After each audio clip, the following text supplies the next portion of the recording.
All right, let's let some folks in. Great. So, okay. Hello, everyone. Welcome. Welcome to Piano Tech Radio Hour this week. Got a good crew out here. Good to see you all. Lots of fun friends and new and old. And we're about ready to get rolling here pretty soon. Myself and my lovely co-host, Morgan Cowell. Let me get us spotlighted. You've got to keep your rugged good looks up for the show, Morgan.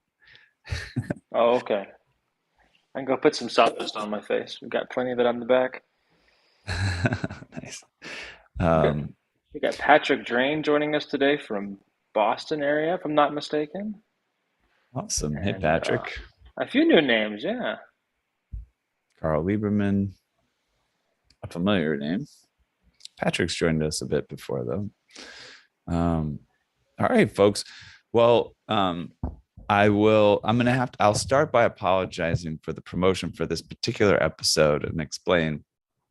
So we should be able to get Ed McMorrow on our sessions here very soon.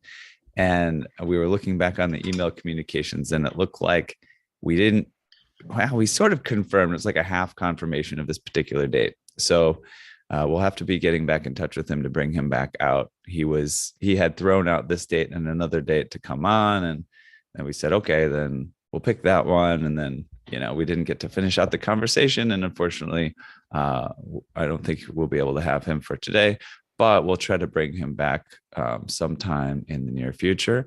And if for whatever reason he jumps on today, then we'll redirect the conversation back to him. But in the meantime, I think what we're going to do today, Morgan and I discussed it, and we're just going to have a session where we bring forth some interesting topics. We can talk about it between the two of us, as well as bring in folks from the audience for thoughts and opinions on things. We've got a few things on the agenda. I suppose we could. I'll do an intro to the session, and then we can start throwing out maybe what some of those things are, because perhaps if everybody knows the possibilities, then we can have a little bit of audience participation on choosing that direction. But yeah, without further ado, I will do the intro to the show, and then we'll get rolling. So again, welcome everyone, and hope to have another rousing discussion today. So welcome to Piano Tech Radio Hour. We gather every Saturday to meet with and learn from the most fascinating and knowledgeable folks in the piano world, including manufacturers, rebuilders, musicians, makers of other instruments even, and of course, piano techs. Our mutual goal is to become better at our craft and help each other create a ever more musical world together. The Piano Tech Radio Hour is brought to you by Piano Technicians Master Classes, an online learning resource that brings you cutting edge instruction from piano industry masters without leaving your home. And you can find out more about Piano Technicians Master Classes at pianotechniciansmasterclass.com. All right. So let's, and I think we're gonna have to work in. I got to get like a short bio probably of each of us, Morgan. Now that you're a relatively consistent co-host, but yeah, we'll get that on the book soon. But I'd like to officially introduce Morgan, my co-host. He's out there in the good old Midwest of this country, Nebraska, but he's been on the coasts as well. He's studied at North Bennett Street School. Picked up a lot of good information. He's very dedicated to, education and being at the top tier of what we do here. So that's my co-host Morgan, and me. Most of you know me, so I won't put too much into my own introduction. But yeah, welcome, Morgan. Thank you. Thank you. So yeah, so here's a couple of things we thought about chatting about. Okay, one is a couple of weeks ago we talked about piano brands and their relationships with piano technicians, and that was quite an interesting conversation. Hmm. We talked about what people's favorite brands are, their relationships to the brands. And that led to some interesting conversations about, you know, is there a place to fill this gap within the industry of facilitating that relationship between the piano brands and the technicians a little bit better, providing better educational materials, giving the brands themselves a platform where they can come and discuss, what's actually going on with them and how they like to communicate with, their target audience and things like that. But so that's one topic we might cover. Another is it's summertime. I'm actually traveling today. I'm here in New York City. It's nice and hot out here, and everybody just, everybody's going on vacation and kind of taking it easy. And as as probably most of us see, whether our business slows down or not during the summer month, it certainly changes no matter what. There's just students, the young people are in school, even the college students and, young professionals, are out of university or doing something different during the summertime. And so it creates sort of an interesting cycle throughout the year. And we all address that in different ways. Some of us, maybe we just take time off ourselves, go on vacation. Some of us, do a little bit more shop work, things like that. So that could be something interesting for us to talk about and sort of get some surveying from the audience about what everybody here does and how you deal with this. And Yeah, let's then, hop in with that. Let's start with that one. yeah, You I think? want to put the other one on the Okay. table too, just in Okay. case people are excited. And I think it was the last thing among others that we talked about is just kind of like the economic situation right now and how we want to handle that as piano technicians, right? There's sort of a little bit of uncertainty. Gas prices are really high. Look, maybe a recession coming, inflation. Those are all things that we don't always, I don't know, haven't always seen over the years. Maybe it's getting better, I think, but just piano technicians might not know what to do with those things, what to do with that kind of context. So, but yeah, Morgan, go ahead. You pick. What should we talk about first? And any comments from Well, the gallery, we'll take them on advisement. Yeah, go ahead. yeah, absolutely. I would like to see the comments from all the great participants we have today, because this could be a really good discussion. I think we can do all three almost simultaneously. There are changes that happen that are either intentional or they're unintentional. The unintentional would be things like COVID. I think we had 5 cancellations for next week of people that are out with COVID. Like we're all used to that right now still. So that's a change that, I really can't control. But sometimes, So just clarify what especially, you mean. yeah, So you yeah, said go we ahead. had 5 people out with COVID. You mean we, meaning you, your organization, like you and your So team? we had 5 cancellations for Oh, next week for cancellations. appointments. Yeah, Wow. yeah, Wow. I yeah. didn't even There's know. yeah. Huh. It's coming back in this area, not really in like a scary way, but it's I hit someone's house and they're out for a while. It spreads throughout different things. But then there's times, especially during the summer, where I will try to make some intentional changes to the business. If I reflect back and think that, shoot, my December was really, really stressful and overwhelming, maybe I'll block off a Thursday right now for the last week in December or the second to last week where I can just kind of catch my breath a little bit. Or maybe I want to get extra training. And so I can call up Yamaha or Kawai and say, hey, where can I go get um, some factory kind of guidance? And then I put that on the schedule. Or there's things like pricing, like Patrick said in the chat, or there's a whole host of, uh, of changes that we can make and that we should make. Um, it's a fun time to kind of like reimagine what your business could be, what it should be, and then also how you are going to survive. Like you mentioned, inflation and gas. For some of us that drive a lot, I mean, that's a huge change in our profitability right now. So um, that's a lot of topics just right there in that. But what are your thoughts on any of that? Well, ride that bicycle. Get your little bicycle tuning kit together.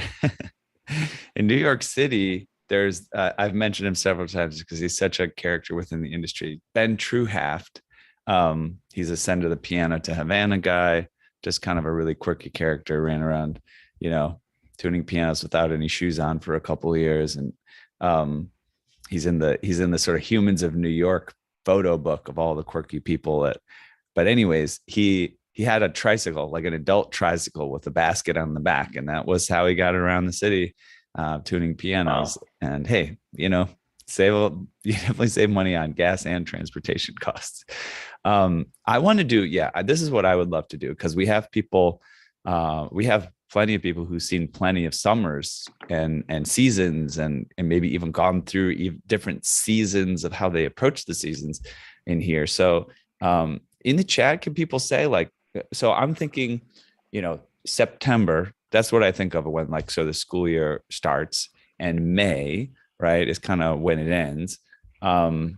So May to September, can people share in the chat, how do you think about that time? I can give some suggestions: shop time, vacation time, make sure and book things to happen during that time, like appointments and things like that with customers. What are your guys' thoughts? How do you approach it, if any way? Yeah. Or you can feel free to unmute yourself and chat about it too. That too. Yeah. I feel like Carl, let's see here. I feel like you were unmuted. Am I unmuted? Yeah.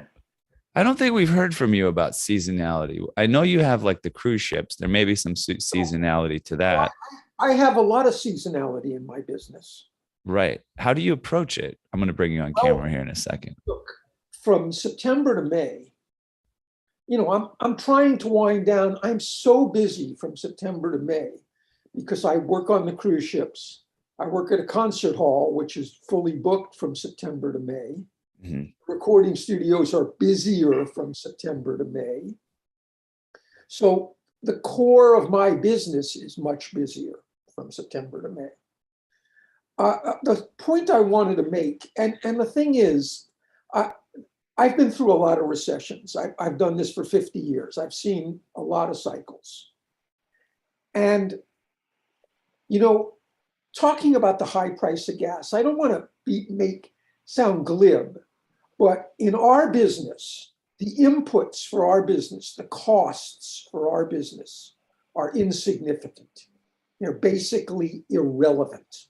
Whether I spend $50 in a week on gas or $100 in a week on gas, which would be, it's an irrelevant amount of money.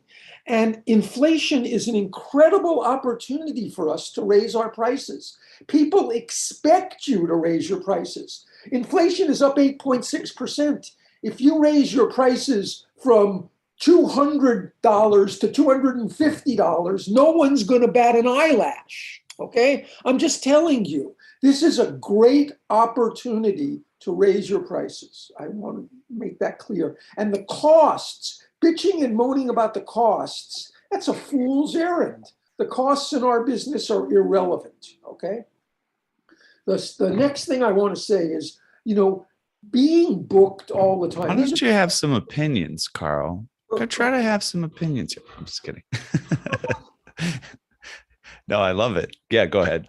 I want to say, I've mentioned this before, and I think piano technicians tend to conceive of their business as, I have private clients and I have 20 slots in a week, and I'd like to get those 20 slots filled up as far in advance as I can, so I know I'm going to be busy.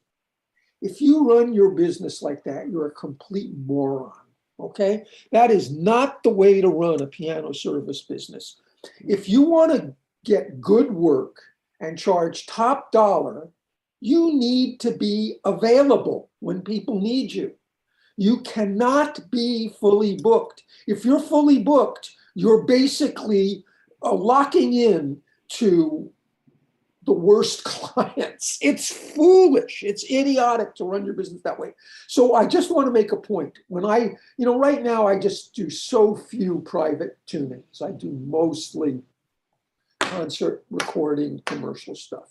But I never would book more than 2 private clients in a day. Never, ever, okay? I book an 8:30 client and I book a 10 o'clock client. And it means that if any one of needs me for any reason, I'm available. And when someone needs you and you come through for them, you can charge them twice as much as you normally charge them because they need you and you came through for them. Okay, that's what this business is about. We're in a service business. Don't think that your job is being the world's greatest voicer or the world's greatest regulator or the world's greatest tuner. You should try to get better at all of these things. It goes without saying. Your job is providing service to people. So you need to organize your business so you're available to provide service. That's my number one thing to say to you. All right, I got to hop in here. To I agree all with the everything that you morons said, out but I there, do. let's no. I agree with everything that you said, and I do the opposite in my market. I'm I'm typically booked with 6 appointments a day, and we're booking into September for our tunings right now. So on paper, I am unavailable. What I've done in my business is that I've hired other people that if something comes up, I can pivot and say, hey, I can't make it, but Jonathan will be there and happy to take care of your piano today. But the other thing that is very important, and I think this is tie up off, that's kind of thing here too, is you have to have someone that will at least answer the phone. So at some point of scale, it's having someone that can answer those phone calls, and respond to those emails within 30 minutes. That makes a big difference, and that will still let you get those jobs. You have to shuffle around quite a bit, but yeah, if you are a solo entrepreneur kind of thing like Carl's doing, that I think that makes a lot of sense.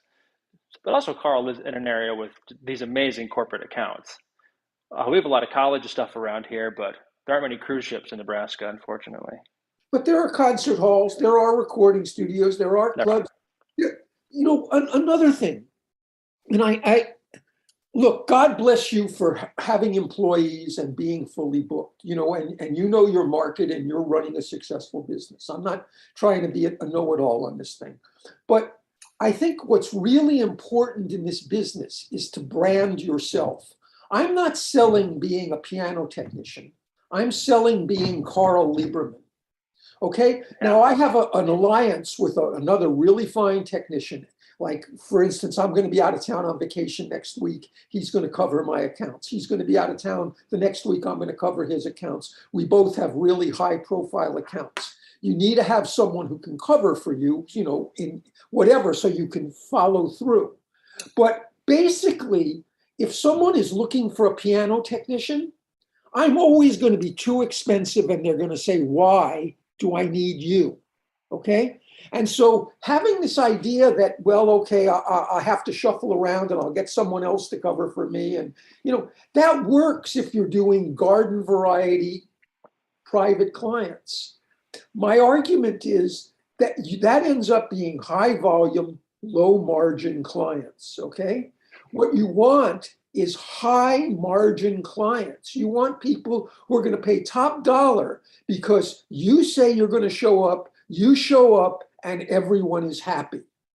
Okay, that's how I'm positioning myself. And I think that's where to position yourself in the market. It's worked for me. So with whatever approach you take, either yours or mine, we have to be intentional with what we're doing and where we want to go. So we are kind of two sides of the coin, and there's a lot of other colors in between. But for some people that maybe don't have a sense of direction or want to go in a different direction, you should buy Carl a beer and ask him, how do you do like these three things, and then kind of make some notable changes to get, into that pathway or the other pathway or vice versa. But being intentional and making those intentional changes, I think is an important aspect that not enough people do. What were you going to say? Yeah. Was it Terry? Terry, were you going to say something? Yeah, and I tune in New York up in the, I don't, can you hear me? Yeah, we can hear you. I'll get you good. on camera here soon. I deal with Westchester County, and as of COVID, there's been some changes here in this area, and my private clients are asking me to manage their schedules of when I can be there. So I call them and say, well, how does the piano sound? You're about ready for a tuning. So they're depending on me to schedule a bi-yearly tuning, which is a little bit different than it was before. They were calling me when they thought they needed it. And all the clients are, fully vaxxed and got their boosters. So there's really no, let's say, fear with regard to COVID. So that's been a good thing. So I've kind of split between studio tuning and private, but I can control the amount of work that I want in a given week by that. Okay, so that's a little bit of a change for me. So good to see you, Terry. I feel like we Yeah. haven't chatted in a while. yeah, Been a bit. we miss you in New York, but you're here today. So that's I'm good. actually here. Yeah, I wish I could. I'm leaving. I'm going back to Chicago today, flying. Okay. Then I'll be back to New York on Monday. Okay. So Have you got your youngster playing accordion yet? Yeah, a little bit. That's an old joke. Anyway, the other thing that has changed is that I have raised Wait a prices. second.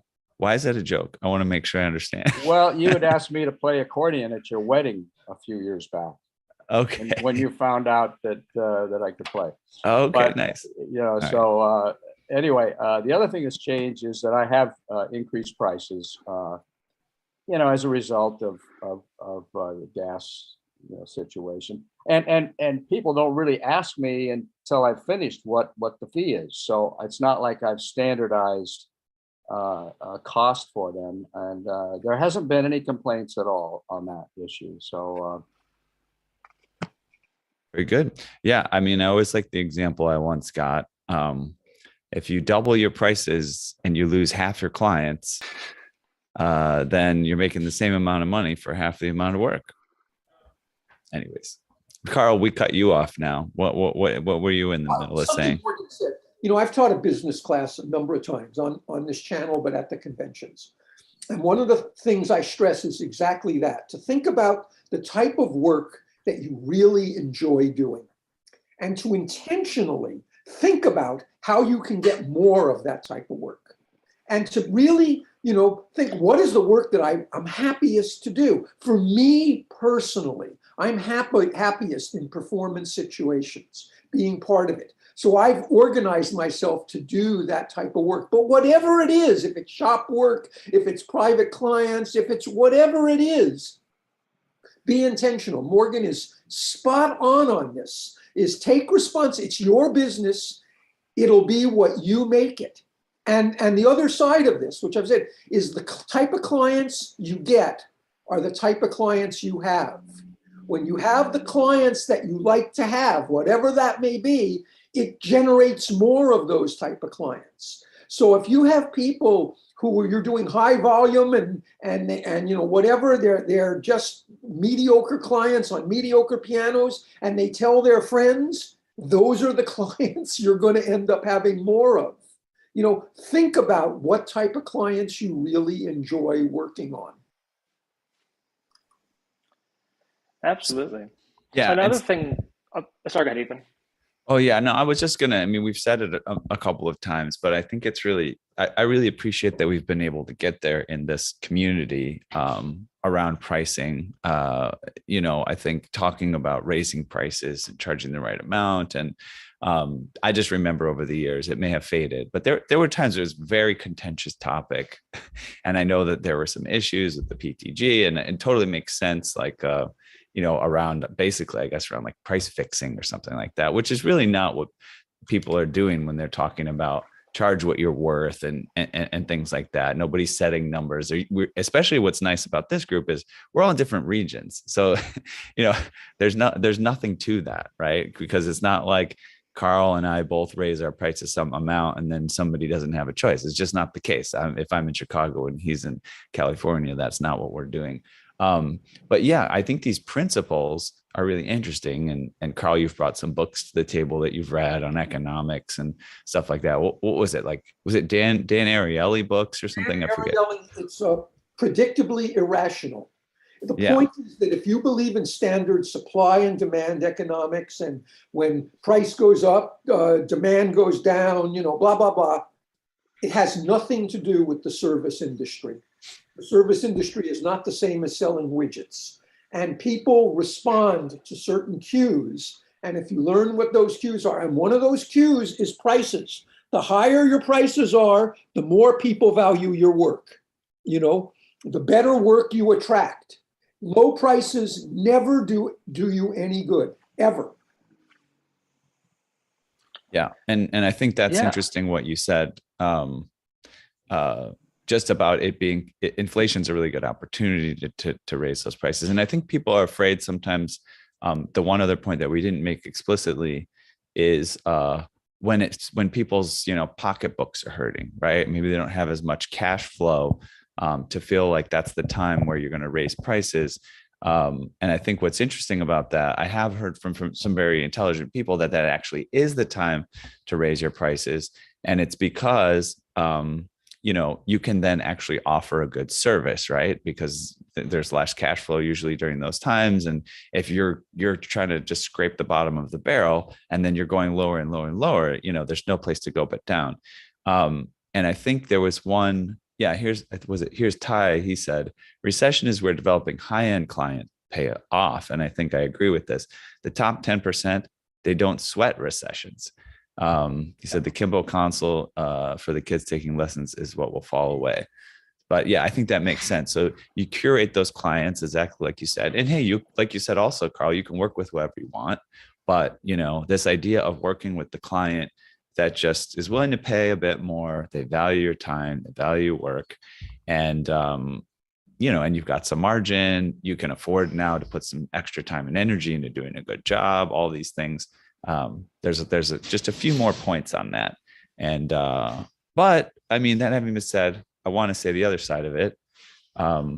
You look at something like a service like Amazon or Walmart or whatever, and they do have a model there where they're giving you, it's literally like I go online and I go, I want this item.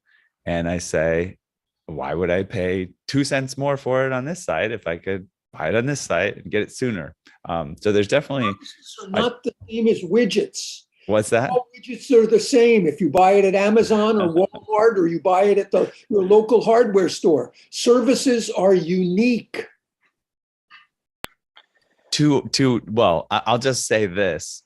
There is a crowd of people, and again, maybe we don't want to work with them, that see a piano tuning kind of like, I don't know, like an oil change, or right, even an oil change is a service, but it feels more like this kind of packaged thing that you just, you get one or you don't. It's kind of like a quantum item with a, that you just need to find your price on and then book it. What I said is you're branding yourself as you, not as a piano technician. You are a piano technician, but they can go to the Yellow Pages or they can go to Google and they can get a piano. You're replaceable. You're like a widget.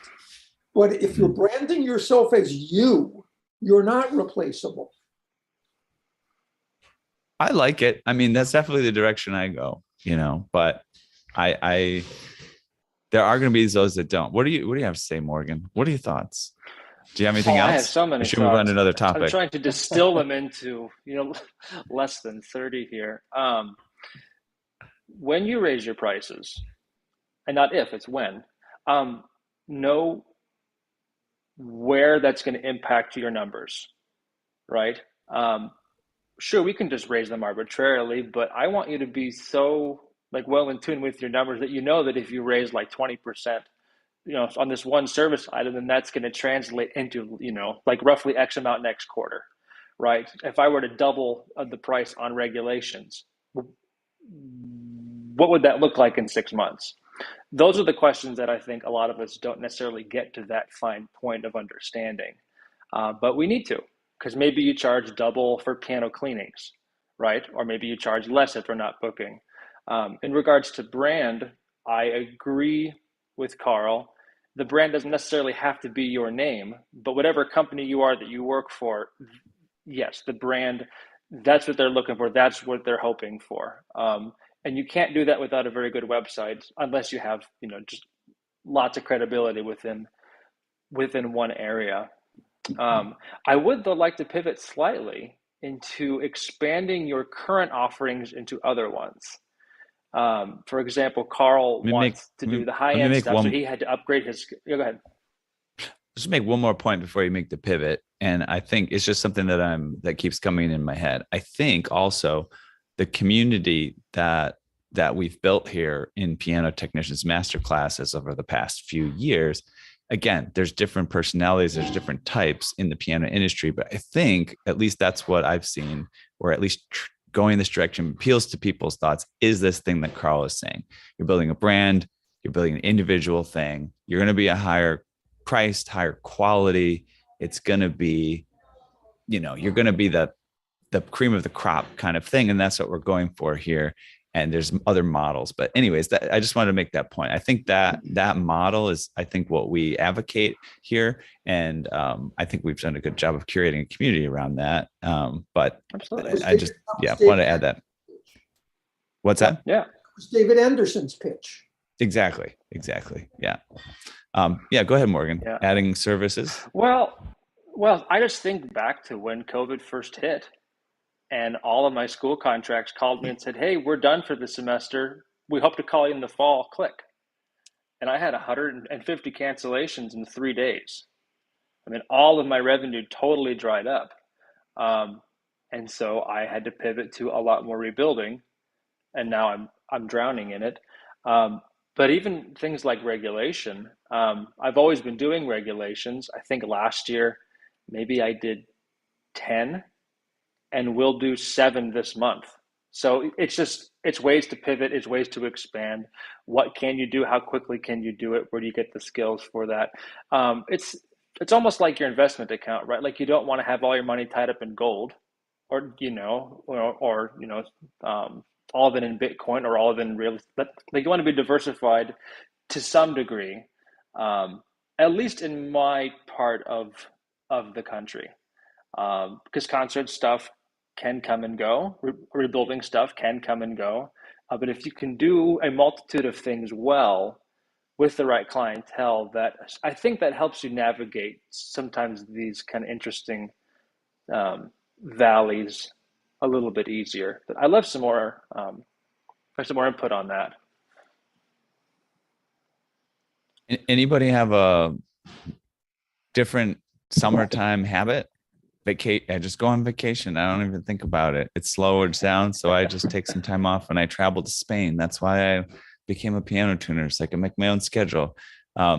Anybody there? I mean, I feel like I've been there at times. I don't always stress out about just being constantly on and constantly making income and things like that. There's so, I love I can go I remember I traveled to New Orleans once, and I think I mentioned this a couple of times, and I found this Airbnb where they had a piano, and I traded my piano tuning for my stay there, and just kind of like enjoy the flexibility that this career offers, instead of making it into like a 9-to-5 job, that a lot of us, I think, we're trying to avoid. I don't know if anybody else is doing stuff like that.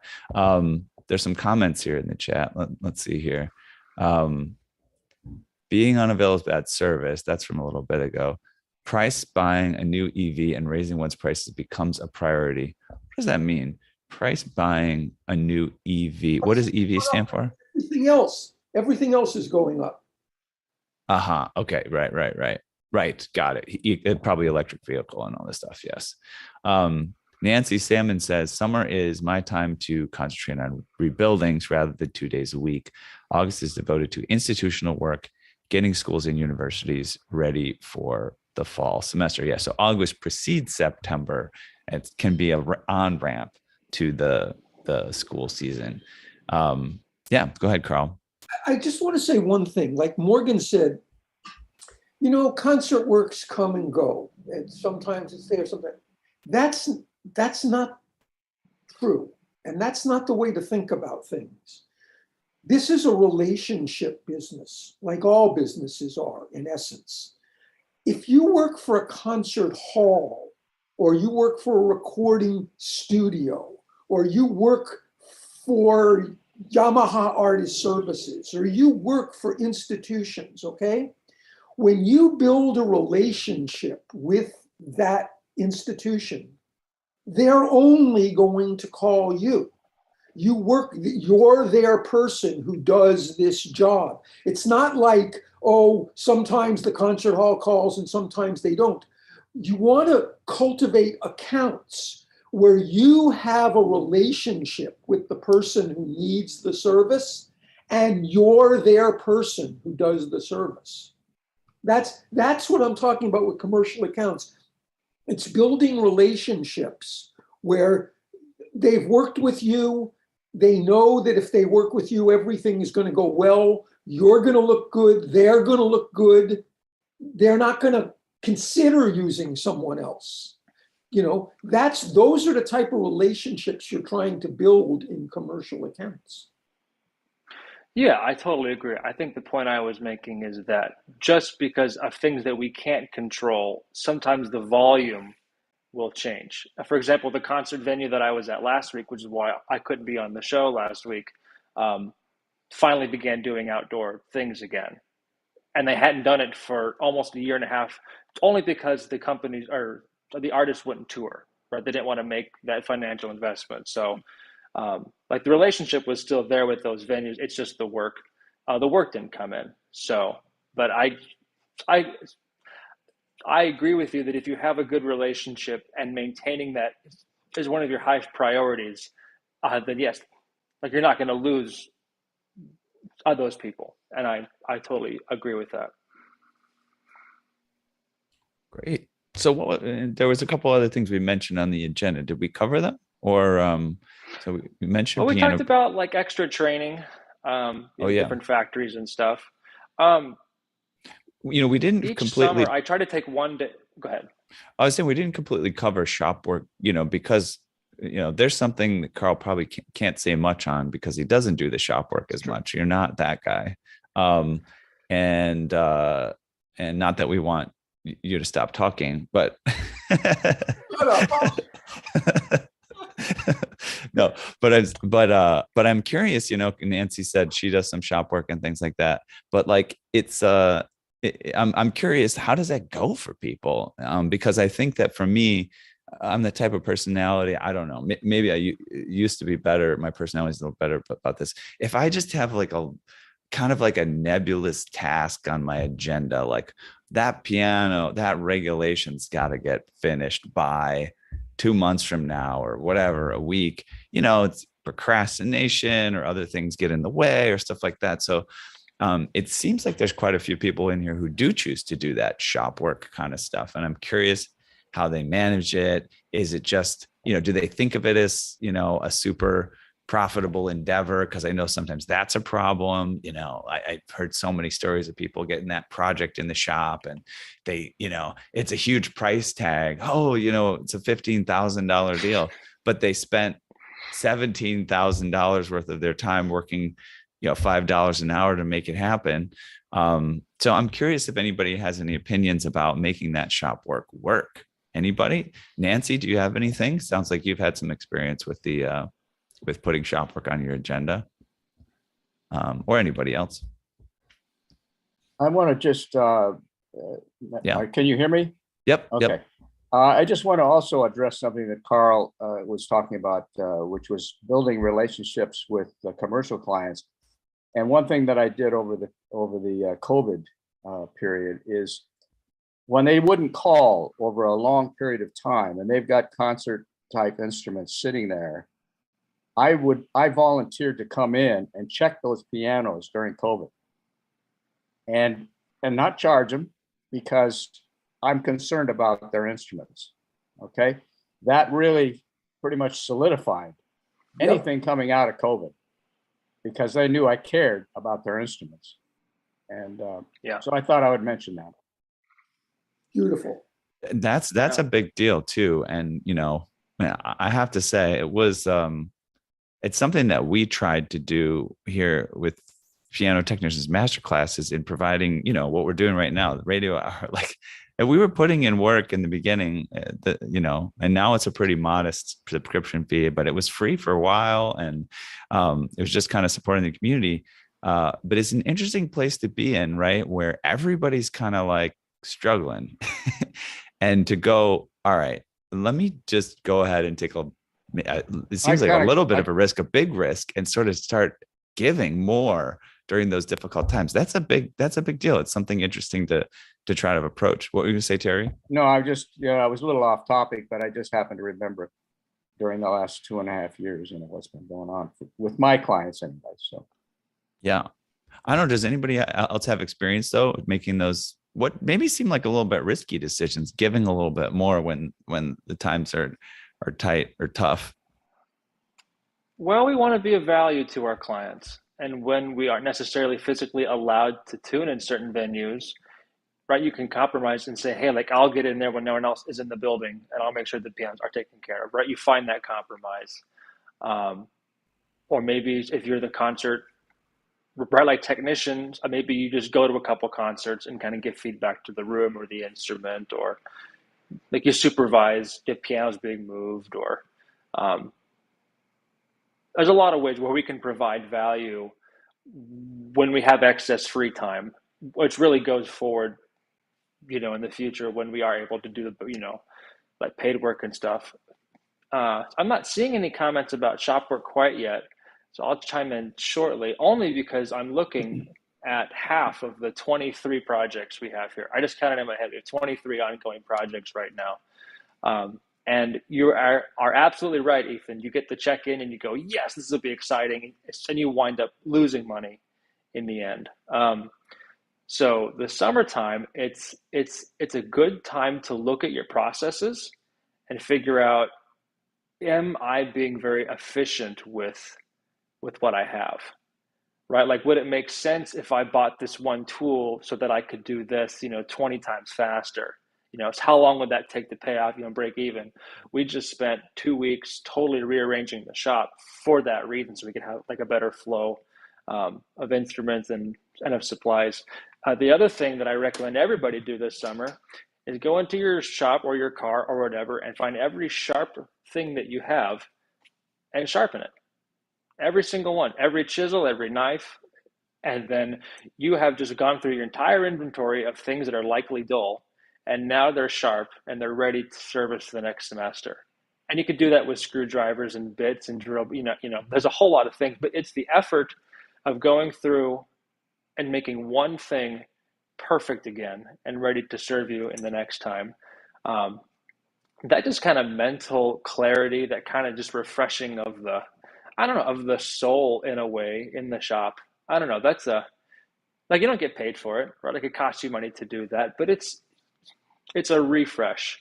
And you really can't do that when you're super busy. So there are some comments now, finally. Carl had something to say. Go ahead. Things to say. Go ahead, Carl. Along those lines, I just did something. I think of a number of the repairs that I've done in the last year. And I took the time, I put in a big order with Yamaha. I work on a lot of Yamahas. I ordered, the leg plates, because the movers screw up the leg plates. I got a bunch of long and short bolts. I got all the hardware. I got all the hinge pins for all the trap work on Yamahas. I put together, a couple of $100 order, and I took the time because I had the time and say, listen, I'm stocking up for next year. I don't want when things come up, I see the type of things that I have to do over and over again. I want to have the parts on hand. So I took the time to stock up on a bunch of these parts. That's another thing. Aside from getting your tools in order, get your parts in order. Yeah. You're being proactive rather than reactive. Like you want to be that person that has the leg bolt in his car and is going to charge you $1,000 for it because he has it right there where you need it. I like that. That's great. Well, as I've said, I carry a set of C1, C2, C3, C5, 6, and 7 strings from Yamaha. Okay? When I'm working on a Yamaha and a string is broken, okay, I'm good at splicing. If it's the right situation, I'll splice. But you know what? I've got the string with me. Wherever it is, I said, don't worry, I've got it. And I can charge top dollar. I can charge the cost of the whole set of strings, but I've got it with me. So, I'm just saying, stock up on tools and parts. You can't spend too much money on tools and parts. Just some general comments to make about that. And then I also see we've gotten some comments in from Facebook. So I'll dive into those. But So, yeah, this is something I've been struggling with a little bit lately because um, I've been trying actually to be a little bit more willing to kind of be busy and like very active and doing a bunch of stuff. I had been more inclined to like, oh, take my breaks and do my preparations and take my time and things like that. But sometimes it felt like things were moving slow, and I just wanted to try this on. But it's very interesting because I've noticed, like, you talked about sharpening the knives or stocking up on this or that. It's I notice my own internal struggle with it because when I do it, it actually feels really good. If you get in the right mode, you say, oh, well, it's going to be a waste of time to sharpen my knives. And I start sharpening my knives or whatever, cleaning this thing. I just start breathing, it's like a meditative thing, and I'm just like, this feels good. It's just easy. Like, I don't have to think. I'm just enjoying it. It's a repetitive task or whatever it is. So I don't know. There's something, if you do it right, that is not only rejuvenative towards your tools or whatever you're maintaining, but I think there's something for your mental health and the clarity and the sanity to not be trying to do something that's financially productive at every hour of the day, and it's more kind of like resetting, rebuilding, restructuring, and things like that. But anyways, I'm still playing that out and trying to figure out my approach at the moment because I still don't spend enough time with the organizational things at the moment that I probably could. Facebook comments or any follow-ups? Right. Oh yeah. Yeah, well, go ahead. I'll just say that when you walk into a workshop, you walk into your workbench and it's clean and it's organized, you're going to do a better job with whatever task you're there to do. Because when you go to look for a pair of pliers and you open the drawer and it's missing, well, now you have to go to the back of the shop, or you have to get, a different tool that will work but not as well, and then you break the screw you were trying. There's a whole bunch of cascading things. But when it's organized, when it's set up, when there's good light, and you need to go cut that piece of felt, and your knife that you haven't touched in 3 months is scary sharp because you did it over the summer and you make that perfect cut. That's a satisfying thing. It's that's the kind of euphoric side of this business and the shop side, and the rebuilding that not a whole lot of other people get to have, or at least not as satisfactorily. Yeah, I'm sure that plumbers have a lot of fun putting in pipes, but we get to put in grand piano hammers and make them look pretty. That's a little bit different in my book. Sure.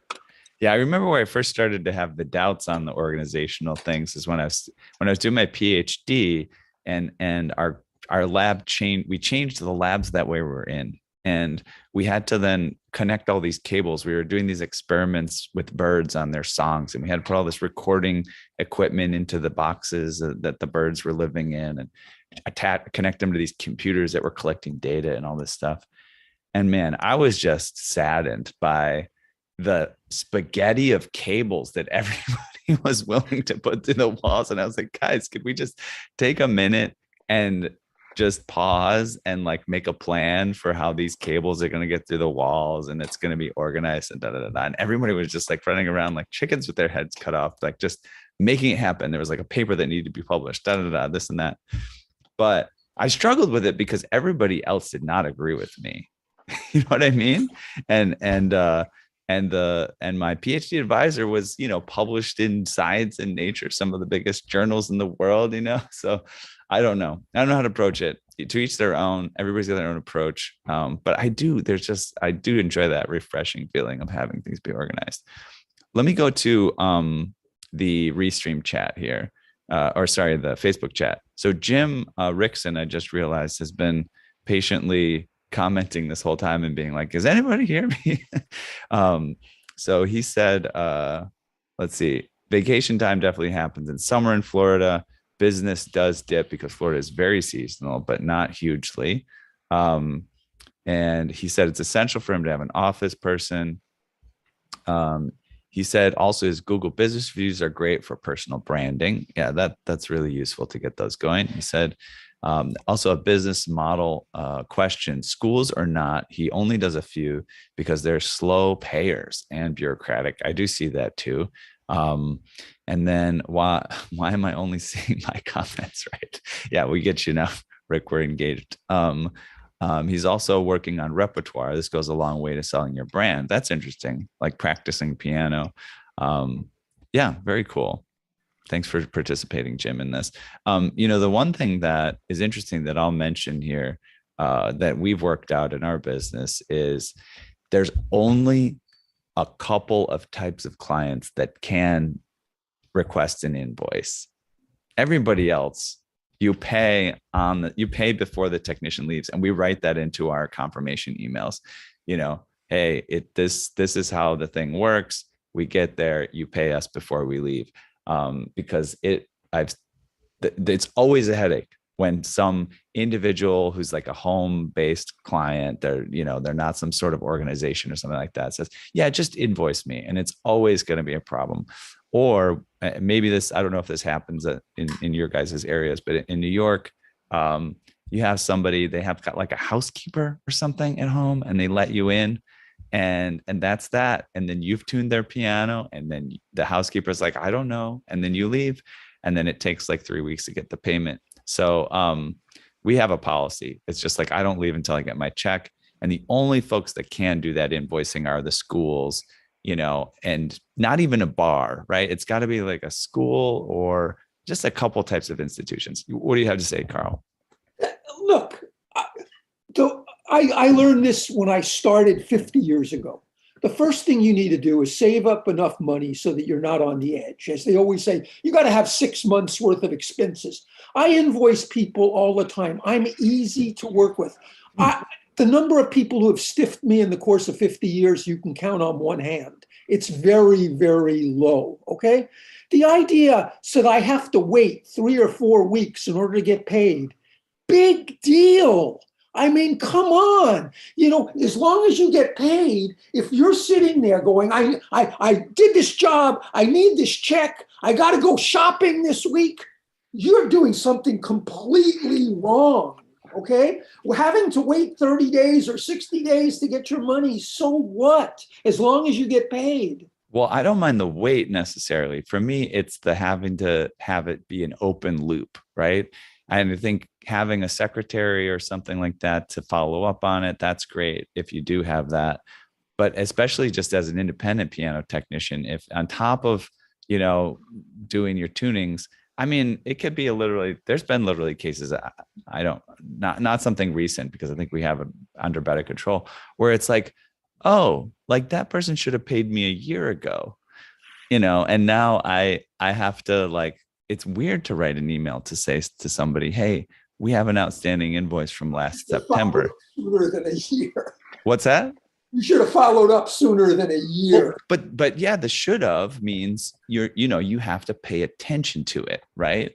And it's like running a business. The number one thing I pay attention to is money coming in. That's the highest priority to me.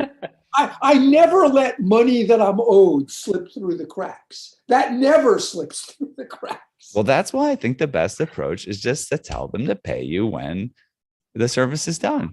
Of course I want. Listen, then you have to think about it. Week, I don't only have rich clients. Someone said, listen, I won't be able to have the money until July 15th. I'm managing my thing. Maybe we should wait until then. I said, no, I'm available now. I've got the time. Just post date the check. So now I had to wait. Who cares? Are you easy to work with? I'm with Carl. I don't care. I've gotten a lot of contracts actually because the previous person stood at the office going, where's my check? Where's my check? Where's my check? Whereas I just email the secretary, here's this, you have 30 days. You can take it to the church treasury. You can have it on file. Nothing's rushed. And then at the bottom of the invoice, I can put hey, we need a regulation next year. And it's much more likely that kind of stuff gets booked because you have that relationship. There's no pressure, vice versa. But with Ethan's point, you do have to stay on top of things because I have forgotten about invoices. And I won't admit on camera how much money that has been, but it's been a lot. And if it's, over, 90 days or so, I just eat it. And I think that I need to do better on myself. So I That's agree with crazy. both of you. Who is that? I agree Eat with it? both of you. But Who is that? Naughty. if it's my fault, like, okay, so if I went to a church and I did a basic tuning and I forgot to invoice them for 120 days, I'm not I'm not going to do that to them. I probably should, and they probably wouldn't care, but that just shows me being unorganized. I'd rather like keep my professional status and then just make a note to do it next time. Um, but that's just me. We're all different. I'm also in the Midwest here too, so like the billing, the charging, it's all a little bit different. You I'm know, in the I get blank Vimo checks world. a lot. Yeah, I get blank checks all the time, and they say Yeah. write whatever, you know. So it's a little bit different around here, I think. What do you got, Carl? Listen, part of your fees is not just doing your job. I spend at least an hour every day. I'm a sole practitioner on office work. In other words, keeping track of my accounts receivable, invoicing people, keeping my parts and my tools up to date, running my business. I spend at least an hour every day. When I'm efficient, I'm good at it, but it takes time. It takes a bunch of time to do all of this sort of stuff. And that's part of what you're charging for. You need a budget time to run your business. Yeah, Hire somebody, Carl. I think, well, Carl has done his business how he's going to do it. I don't know that he's going to change it at this point, but I agree. I like the model of having someone else do that part of it. And if I focus on something, even though, like, again, it could be enjoyable, this meditative time where I'm just looking through my numbers and stuff. But, we're going to wrap up here soon because the hour's almost over. But I think the thing that I've come across is I do like the idea of hiring folks. It is sometimes hard to find that right person at the right price, and they know what they're doing and they keep track of it. But it is possible. But the other side of that I often think of too, just to be really clear on what's happening, is that those clients that do the invoicing, it is slightly more expensive for you as a technician, just by the nature of the fact that you need to create an invoice, you need to follow up on the invoice, you need to collect it. It creates more work. And I don't know, I just think it's useful to notice that and just take that into account. I don't know that you necessarily charge more to those people or whatever, but the more back and forth there is on a thing, it's important to realize that adds to the cost. And I think the thing that I've noticed is the client never realizes that. They never realize that they add to your costs by, delaying on paying an invoice or asking for some special document or whatever for their organization or whatever it is.